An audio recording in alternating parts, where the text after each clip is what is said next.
I'm a straight guy. And somehow, I woke up in an ABO world, you know, that weird setting where people are divided into alphas, betas, and omegas. Even worse, I turned out to be an omega. That's what my so-called cheap dad told me. But honestly, I don't really know what being an omega means, and I don't care to find out. All I know is, the original guy whose body I took over, was miserable. His dad didn't care about him, his mom was long gone, and that useless father even sold his own son's body just to pay off debts. And me, I'm even more unlucky. Of all the times to time travel, I had to show up right after the poor guy got sold. 2. The door clicked shut behind me. I twisted the handle, refusing to give up. Locked. Then a low, hoarse voice came from behind me. Get out. The air was thick with the scent of lilies, rich, heady, and inescapable. It filled every breath, every inch of skin. I pressed against the door and watched as the man slowly closed in. My legs went weak. The door wouldn't open. I swallowed hard and stammered, "It's not me, it's not what you think." Thomas didn't respond, but his breathing grew heavier. I turned around to sneak a look at him. His clothes were messy, his bangs damp with sweat. His eyes locked onto me like a predator staring down its prey. He took a few deliberate steps forward, closing the distance. The moment his burning body brushed against mine, I flinched hard. "Hey, calm down," I said, panicking. I wanted to run, but there was nowhere to go. So I kept repeating, "I'm straight, completely straight. You try anything funny and I'll fight you." Thomas froze for a second. Then he gave a low, amused laugh and let his gaze roam over me from head to toe. I instinctively crossed my arms in front of me, covering myself. "Don't you dare." I already called for help." "Called who?" he asked, standing right in front of me. "The butler locked the door." "You think he's coming to save you?" I was done for. No one to call, nowhere to run. My heart was pounding like crazy. Was I seriously about to die here today? Thomas's hot hand suddenly grabbed me. I yelped. He stopped, staring at me with an unreadable look. After a long moment, he muttered, "Fine. I won't touch you." I exhaled shakily. Then, out of nowhere, he flipped me around so I was facing the door again. I felt his breath at the back of my neck, deep, heavy, and dangerously close. "Lower your head. Come closer," he rasped. "Ha!" I didn't get what he meant, but I obeyed anyway. As long as he didn't do anything, I'd play along. The next second, his teeth pressed against my neck. My mind went blank. Before I could even react, pain shot through me, followed by a strange, tingling rush that spread through my whole body. I trembled like I'd been hit with a jolt of electricity, biting my lip to keep from making a sound. His hands slid around my waist. I tried to push him off, but my body betrayed me, reacting in ways it shouldn't. My eyes flew wide open in disbelief. A moment later, his voice came soft and low, coaxing. "Be good, turn your head." He forced my face toward him, and kissed me. 3. When I woke up, it was already evening. Everything that happened last night kept replaying in my head like a cursed video loop. Thomas really was a piece of work. Not only did he bite me, he kissed me. And that's not all. He even grabbed my hand when my brain was too dizzy to resist. I shot up from the bed and yelled into the empty room. "Thomas, you lunatic. You psycho. You've got issues, biting people like that." After shouting, though, my body weirdly remembered that Lily's scent wrapping around me. My knees went weak again. I shook my head fast, trying to throw that awful thought out. What the hell is wrong with me? I rubbed my face and puffed out a breath. I needed to get out of here. If I stayed any longer, I'd lose my sanity, or worse, my innocence. Just as I reached the main door, the butler suddenly appeared behind me. "Where do you think you're going?" "I just need some air," I muttered. "The young master said you should stay in bed for your health," he replied flatly. The way he said it made it sound like something did happen between us. Fine. Whatever. If I couldn't leave, I'd at least walk around the courtyard to prove my point. So I strode around deliberately, making sure the butler saw that nothing weird was going on between me and Thomas. Halfway through, the sound of an engine came from outside. A car rolled to a stop, and Thomas stepped out. The moment he saw me, he froze, his brows lifting slightly. I forced a smile. "You're back." His gaze slid from my neck up to my face. "Were you waiting for me?" "Wow, someone's full of himself." I pressed my lips together, survival instinct kicking in. I swallowed down the urge to argue and mumbled, barely audible. Yeah, waiting for you to get off work." The words slipped out before I could stop them. God, I wanted to smack myself. Thomas studied me for a few seconds, then stepped closer. The scent of lilies hit me again, this time mixed with a hint of coconut. I wanted to step back, but forced myself to stand still. He lifted a hand, his cool fingertips brushing the back of my neck. The spot where he'd bitten me still throbbed faintly. The tingling made me flinch. "Still hurts?" he asked casually. I tried to sound calm. "It's fine." He pulled his hand back, a faint smile flickering in his eyes. "Good. From now on, I expect to see you waiting for me whenever I get home." I stared at him, speechless. Wow, the audacity. 4. The next morning, I was sound asleep when Thomas's voice woke me up. I glared at him. "What now?" "Help me with my tie." The way he said it, like it was the most natural request in the world, made me want to punch him. Seeing my sour expression, he reminded me coolly, "Don't forget why you're here." The curse that was about to come out of my mouth got swallowed back down. I was still new to this world, and the guy whose body I'd taken over didn't exactly leave me with much. No friends, no savings, and a debt-collecting father who sold him out. All the money in my account was gone too, transferred away by that useless old man. For now, I had no choice but to rely on Thomas. I clicked my tongue and muttered under my breath, "What, you don't have hands of your own?" "Not ones that work as well as yours," Thomas said, giving me a look that sent my thoughts spinning. "Wait, my hands work better." That phrase replayed in my head, and instantly those indecent memories from before came flooding back. My face went bright red. I jumped like a startled cat. "You pervert, Thomas, you!" Before I could finish, he interrupted with a straight face. "What were you thinking about?" His tone was innocent, his eyes anything but. "If your mind's dirty, that's on you." "Who's dirty?" I blurted out, flustered. It was clearly him who said it weirdly, but I couldn't win that argument, so I swallowed the words. "Hurry up," he said, leaning down slightly. The scent of lilies wrapped around me again, overbearing, invasive. The coconut sweetness from before was gone, but the floral scent alone was enough to make my head spin. Grinding my teeth, I grumbled while fumbling with his tie. Maybe if I pulled tight enough, I could choke him with it. But his scent seeped into my head, made my fingers clumsy and my mind foggy. Thomas sighed, finishing the knot himself. Before he left, he gave me a once-over, eyes glinting. "Need my help with something, Kevin?" I knew it. He was still trying to mess with me. And to make things worse, this body was way too sensitive. Just catching a whiff of his scent was enough to make my skin feel hot. Mortified, I turned my back on him and snapped, "I don't need your help," before storming off. 5. I dragged my feet coming downstairs, hoping he'd already left. No such luck. He was sitting at the table, scrolling through his tablet like he owned the place. As I sat down to eat, he glanced up. "All sorted?" I nearly choked. "That's none of your business. Eat faster. You're coming to the office with me today." My first instinct was to refuse. But after yesterday's fiasco with the butler refusing to let me out, I changed my mind. Following Thomas to the company was my best shot at freedom. When he went off to a meeting, I stayed in his office playing games. Halfway through, his assistant, Logan, came in with snacks. I dragged him into a chat before he could escape. Once I started talking, I couldn't stop. I complained about Thomas, asked about his job, then somehow we ended up talking about games. At one point, I even threw an arm over Logan's shoulder. "Hey, you smell nice too," I said casually. Logan stiffened and quickly covered his neck. "You can smell it that easily?" "Yeah, it's strong," I said, frowning. "What kind of cologne is that? Everyone around here's obsessed with perfume." "Thomas smells like flowers all the time, it's suffocating." Logan shook his head. "It's not perfume, it's pheromones. I even used suppressors today.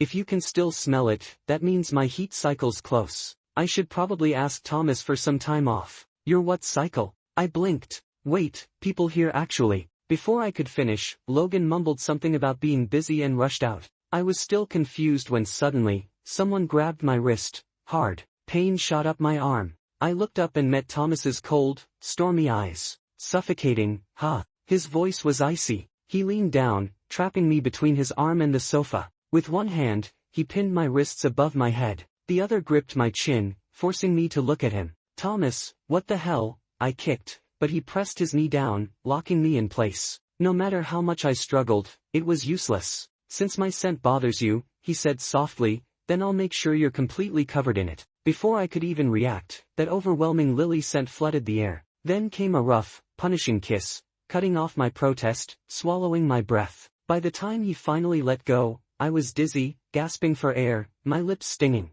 I wiped my mouth with the back of my hand and snapped, "What are you, part dog? You can't just bite and grab people like that." His fingers brushed across my lips, voice low and dangerous. "If I ever see you getting that close to another man again," he said, "a kiss will be the least of your worries." I stared at him, incredulous. What's your problem? We're both guys. What's wrong with talking or putting an arm around someone? With anyone else? It's not allowed, he said flatly. The sheer arrogance left me speechless. I couldn't fight him physically or verbally, he overpowered me in every way. Fine, I muttered. Then I'll go work out. Maybe in a few weeks, I'll be able to knock you flat. No, he said immediately. His fingers brushed the back of my neck, right over that faint mark he'd left. The touch sent a shiver through me before I could stop it. You want to work out? He murmured, one hand sliding to my lower back. Then, with a teasing tone, he leaned close to my ear. I don't mind giving you some personal training right here. Every hair on my body stood on end. Yeah, no thanks, I stammered.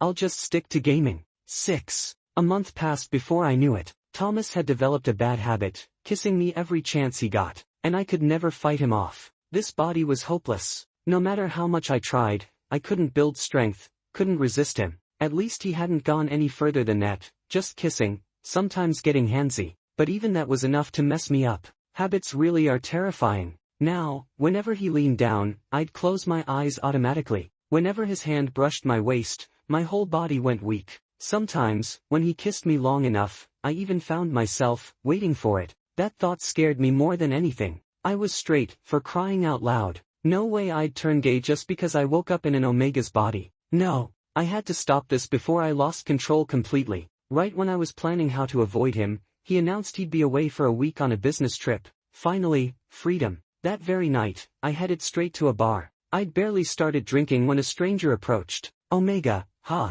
he said with a friendly smile. Drinking alone? He slid into the seat beside me, far too close. My first instinct was to tell him to get lost. But then I hesitated. I came here for a reason. To see if I'd really gone soft for men or not. The guy leaned closer, and a sharp, smoky scent hit me. I instantly found myself missing Thomas's lily fragrance. When I didn't respond, the man casually draped an arm over my shoulder. Can I buy you a drink? He offered. My stomach turned. Why didn't it feel the same as when Thomas touched me? His hand started sliding toward my neck, closer and closer. And the closer he got, the stronger the disgust grew. That confirmed it. I wasn't turned. Not at all. I gritted my teeth, determined to see how far I could tolerate it. But just before his hand reached the back of my neck, he was suddenly yanked away, and slammed to the floor. I jumped, spinning around in shock. Under the flashing bar lights, Thomas stood there, face dark as thunder, still in his suit. My heart nearly stopped. No way. Wasn't he supposed to be on a trip? Before I could say a word, he grabbed my wrist and pulled me up roughly. I was gone for one day, he hissed, and you're already running off to find someone else. Great. I was completely, utterly busted, and there was no way to explain myself. 7. Thomas hoisted me up by the waist and tossed me into the car. We sped back home like a storm. I tried to explain. Thomas, put me down. I didn't do anything. The next thing I knew, he slammed me onto that huge bed. Before I could even sit up, Thomas was on top of me. His body was hot and heavy like a mountain, pressing me down, carrying that overwhelming lily scent that seemed to push all the air out of my lungs. Thomas, get off me. I thrashed, using hands and feet, but he barely budged. Frowning, he grabbed my wrists and tied them to the headboard with a tie. The ripping of the fabric was sharp and despairing. I glared at him, cursing over and over. Thomas ignored me, fingers massaging the swollen lump at the back of my neck. Instantly, my body went haywire,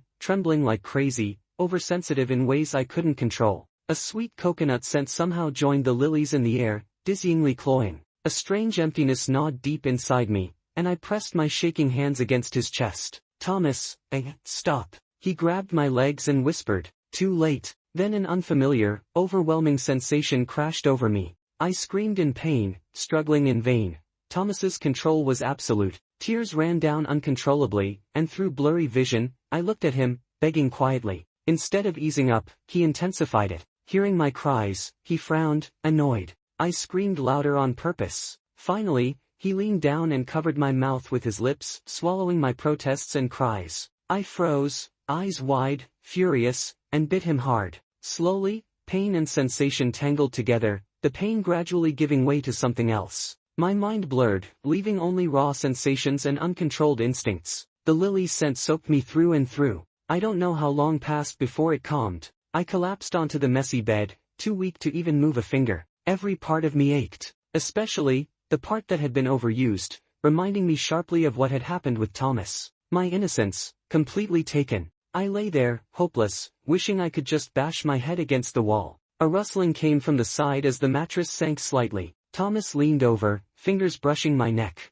I flinched, twisting to avoid him. The scent, persistent as ever, wafted over me. Strangely, it made me relax despite myself, my anger ebbed, and even some of the pain dulled. But I didn't want any contact with him right now, not even the scent. I gritted my teeth, rolled onto my side, and wrapped myself tightly in the blanket, silently declaring my Cold War. Thomas seemed to smile, tugging lightly at my blanket. I stiffened, hyper-alert. If he tried anything else, I'd fight him. But he only applied some medicine, left, and the scent lingered annoyingly at my nose. Infuriating. 8. Halfway through my sleep, the butler came to check on me. "How are you feeling?" I weakly groaned. "Not great anywhere. Should I call a doctor?" "A doctor?" Then everyone would know what Thomas had done to me. My dignity, gone. I imagined it and panicked, refusing immediately. I'm fine now." Once the butler left, sleepiness had mostly faded, and I couldn't help muttering a few curses about Thomas again. In my excitement, I accidentally aggravated the sore spot. Shivering, I gritted my teeth and supported myself on my waist, lying back down.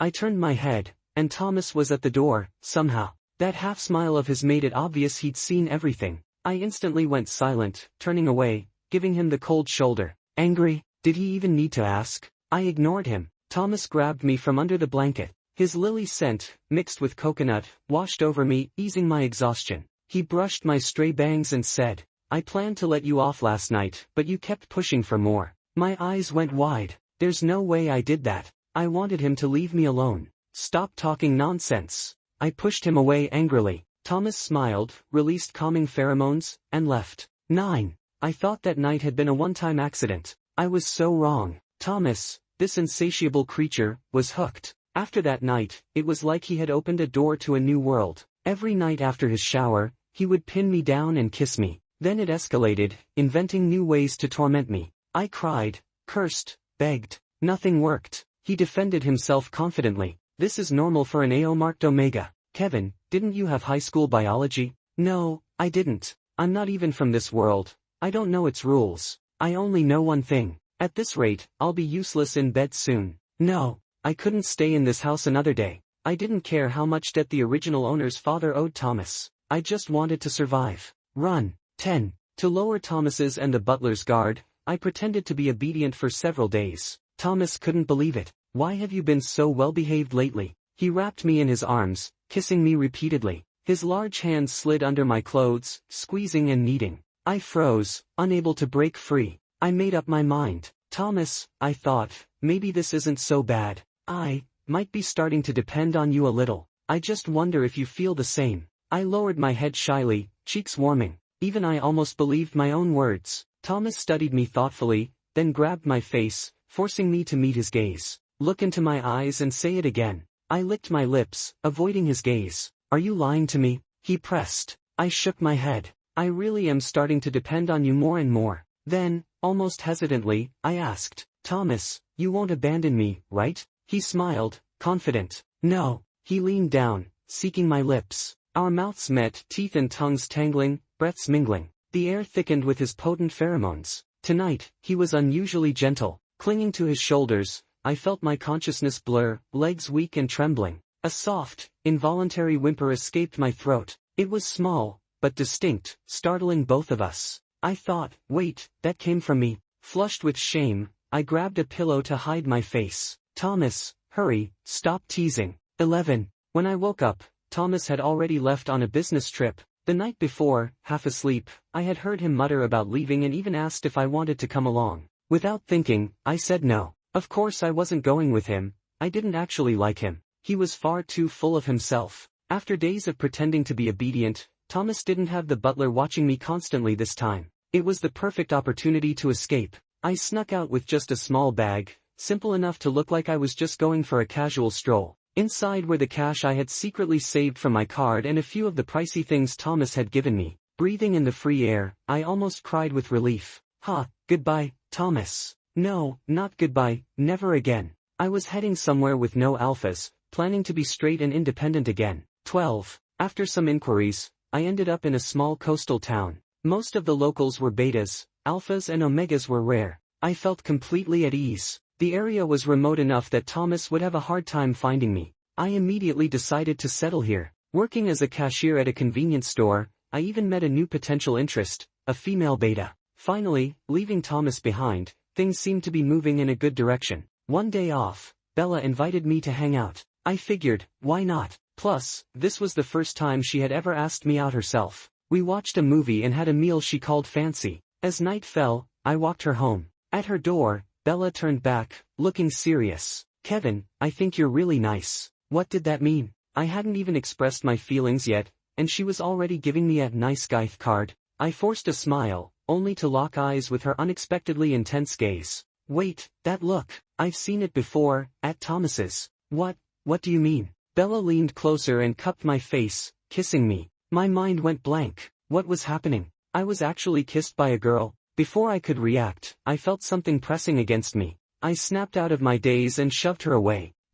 How could you have? I stammered, pointing at her in disbelief. Bella looked at me, confused. "I'm an alpha, didn't you know? What's the big deal?" "Wait, female alphas can do that too?" Seeing her confident yet confused expression left me utterly dumbfounded. She leaned in again, and I panicked, backing up and babbling incoherently. I didn't know, sorry. I like girls, no. I like omegas, no, I'm straight." I didn't even stick around to explain, practically scrambling away. My heart was racing, faster than it ever did with Thomas pressing me against the wall. What even is going on? 13. Shaken, I returned to my apartment building. I ran into the little couple downstairs, taking a walk. I greeted them casually, but then my eyes caught something that froze me. The Omega wore a loose t-shirt, but his belly had a noticeable, round curve. 2 months ago, it had been slightly rounded, which had puzzled me. How could someone gain weight only in the stomach while their limbs stayed thin? Now, the Omega looked down, touched his belly, and smiled shyly yet happily.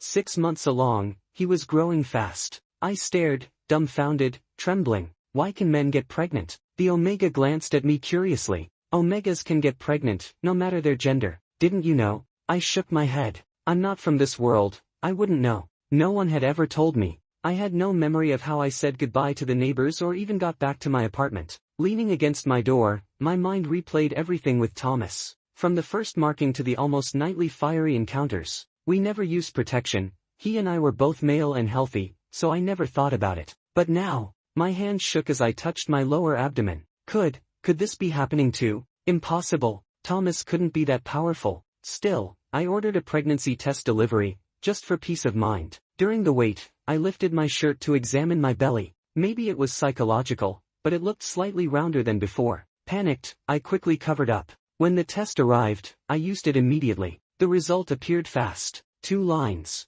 My vision went black, limbs ice cold. It had happened. The worst possibility had come true. 14. I couldn't think. My first thought was to go to the hospital. I couldn't keep this child. How could a man get pregnant? I couldn't accept it. After registering and queuing, sitting outside the examination room, I felt uneasy everywhere. Seeing couples around made it worse. When it was my turn, I lowered my voice, nervous. "Doctor, I don't want this child, can I?" The doctor glanced at me, then at my paperwork, tone neutral. "No. According to the Alliance, abortion requires the consent of both parents. You need a consent form from your marking alpha." I almost jumped out of my chair. The child is in me, yet I need Thomas's permission. The doctor continued, businesslike. The fetus is the responsibility of both parties. Without the alpha father's consent, we cannot perform the procedure with just your approval. I left the hospital, helpless and tearful, not knowing what to do. I couldn't terminate it. I couldn't run far. Would I really have to go back to Thomas?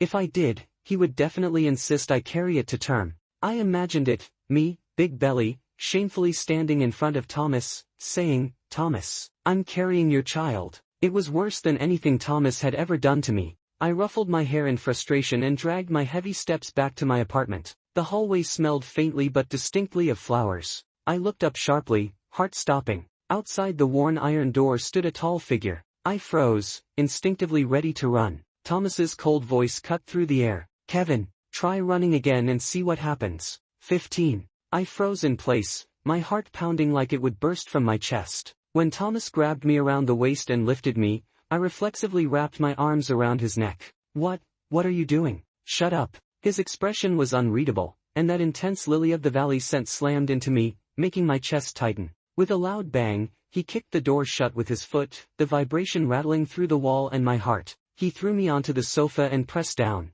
Thomas gripped my chin, forcing me to meet his dark, serious gaze. Kevin, I really underestimated you before. Ugh. The kiss that followed was sharp and punishing, urgent and rough, nothing like the teasing, gentle kisses from before. I gasped for air, dizzy, pushing at him with all my strength.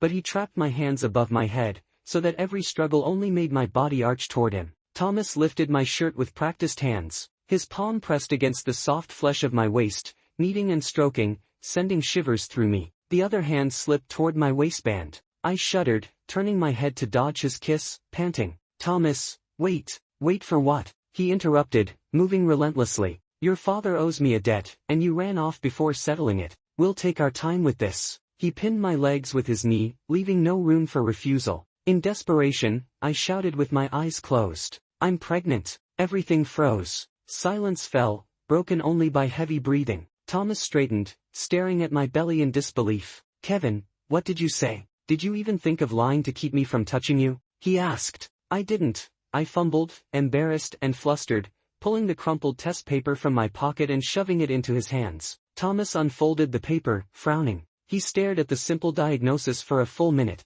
I bit my lip, watching him nervously. Finally, Thomas lifted his gaze, a complex expression in his eyes. This is real. I replied, exasperated. I just went to the hospital today. Thomas took a deep breath, regaining his usual composure. Pack your things. We're going back. 16. I grumbled about going back with him, but obediently allowed Thomas to shove me into the car. Really, I didn't have a better option. I couldn't very well raise a child alone in this tiny apartment. And besides, from the moment I arrived in this world, I had known Thomas, been used to his presence, his hands, his touches, his mouth. The drive was smooth. Thomas seemed busy, always looking down at his tablet, jotting notes and drawing. I stared out the window, deliberately ignoring him. The lily-of-the-valley scent lingered in the car, calming yet pervasive. Back at the villa, the butler greeted me with a smile of unsurprised approval. Welcome home. I muttered a weak and hurried to the master bedroom. Thomas followed closely. The moment the door closed,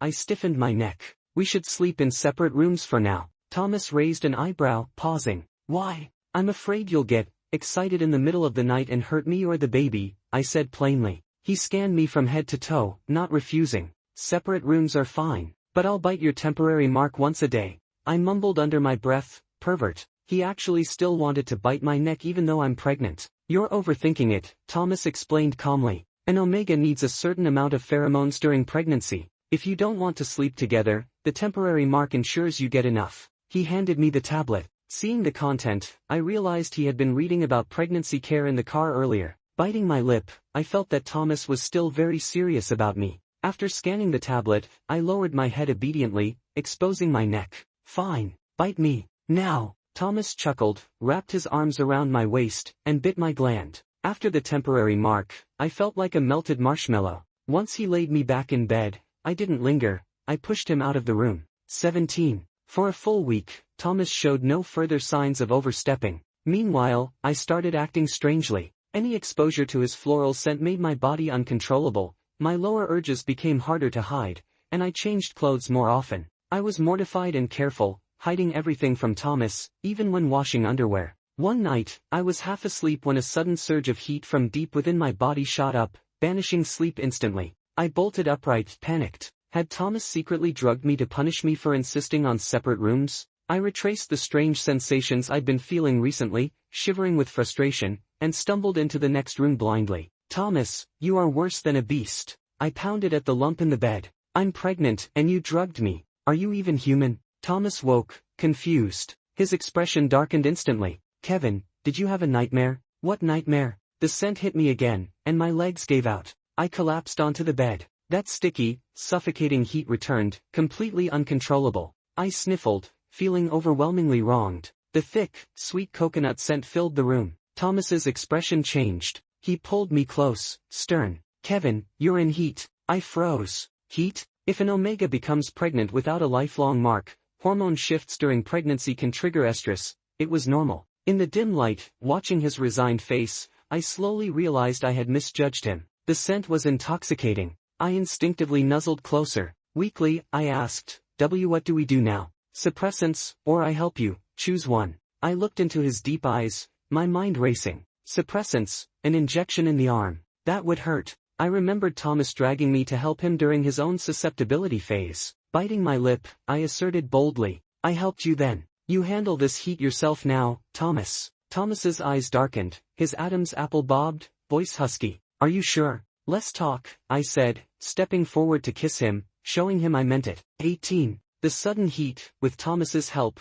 finally subsided. This time, he had been gentle, focused on my comfort, but I was still utterly exhausted, my fingers didn't even want to move. After a shower, Thomas tucked me back into bed and turned to leave. I hesitated for a few seconds before reaching out and grabbing his arm. He crouched by the bed, voice soft, still uncomfortable. I bit my lip, cheeks burning, stammering. Maybe, we shouldn't sleep in separate rooms anymore. Thomas was silent for a few moments, then said, whatever you want. But he didn't move. Frustrated, I glared at him and gave a gentle tug. He slid onto the bed effortlessly. Lying beside me, Thomas wrapped me in his arms, his possessiveness clear. Soon, his breathing slowed, long and even. I turned my head to trace his sleeping face carefully. Thinking back to how I'd come to this world, I realized Thomas had always treated me well. He hadn't looked down on me just because my worthless father owed him money. Even the servants treated me with respect, as if I were truly the young master. Seeing him so serene,